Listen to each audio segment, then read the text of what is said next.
Ikaw tol, anong ulam mo ngayon? Eto sa akin, Tonyo Sisig na kilalang kilala dito sa Quezon Province. At kung mabilis ang luto ang ulam na gusto mo, eto ang bagay sa'yo. Tara, luto tayo. Let's go! Oras na, alas 10 na. Toy, anong ulamin natin? Wala pa si mami mo mamaya pa dating. Walang magluluto ngayon. Ano ba? Ano bang ulam natin? Tonyo Sisig. Tonyo Sisig.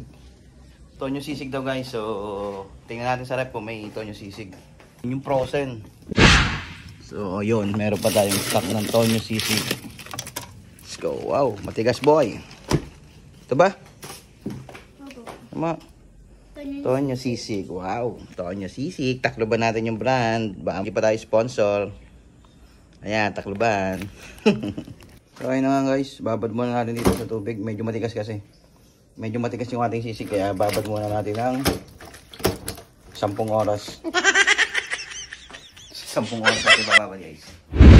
Bale, tinadtad ko nga lang pala ng ganyan ng mabilisan lamang at isinunod ko na rin ang kapirasong dairy cream na mas lalo magpapalinamnam sa ating Tonyo Sisig. Tapos haluin lang natin ang papaganyan, papagayon at papagarni. Ikaw na ang bahala kung paano gagayonin.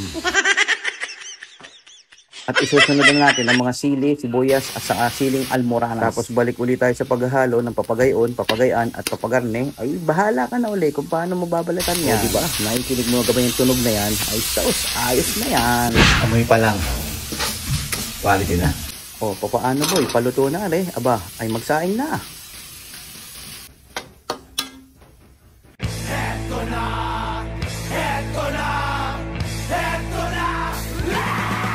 Ayun na nga at umextra pa naman ng papaganon, utoy. Sabay sindi naman ng ating grinder din sa tapat. Kainaman na.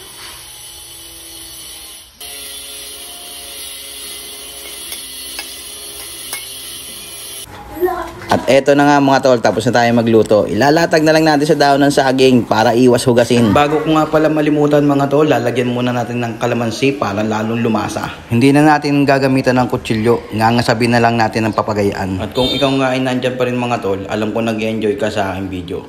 Paki-comment mo na rin lang dyan sa baba kung taga-saan ka. At para malaman ko na rin kung saan nakabot ang aking video. Paano? Aantayin ko na lang yung pag-share. Aasahan ko yan mga tol. So paano guys, dito na lang muna kami. Kami magseseryoso muna sa pagkain. Lalagyan na lang natin muna ng magandang tugtog. Eto na! Eto na! Eto na! Eto na!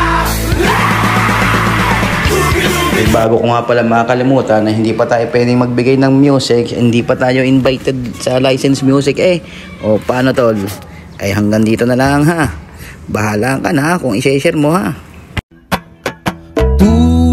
Mo baliling ay isang mutya,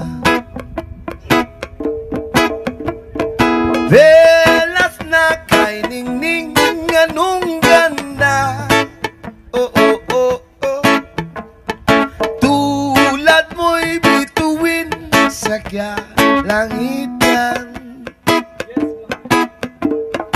tulad mo ay gintong kumikinang.